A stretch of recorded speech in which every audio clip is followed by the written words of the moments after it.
Добър вечер. Четах някои негативни коментари по мой адрес. Извинявам се много, че критикувам любимото ми правителство, но от моя гледна точка нищо хубаво не са направили. Освен това, последователно да причиняват страдания на българския народ. И може би накрая ще станат известни като правителството на българоубийците, защото господин Тагарев натласкан война щял да слага установки в Черно море. Предупреждава Русия.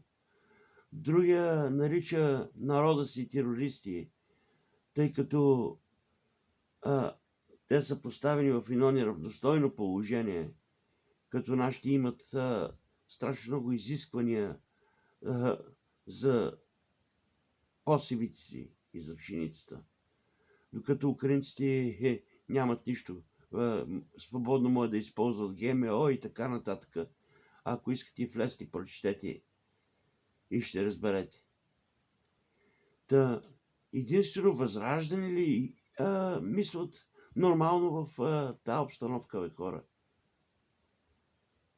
Вярно, че аз съм симпатизант, но в крайна сметка може би те са единствената политическа партия, която вижда нещата както са, или просто другите се правят на луди, защото не им е удобно, или просто пълнат гушка, може би.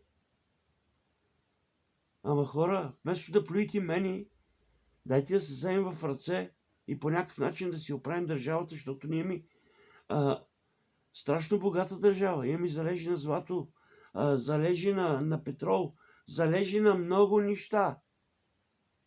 И не само. Туризъм. Имаме страшно красива държава. Не съм само аз, който мисли така. Аз се върнах в България след 13 години в чужбина. 13 години, хора. И се върнах, защото вярвам, че накрая може нещо да се промени. Истински вярвам. Може би не съм прав, но вярвам. Искам да вярвам. Все в нещо трябва да вярваме, за да можем да продължим да живеем. Приятна вечер!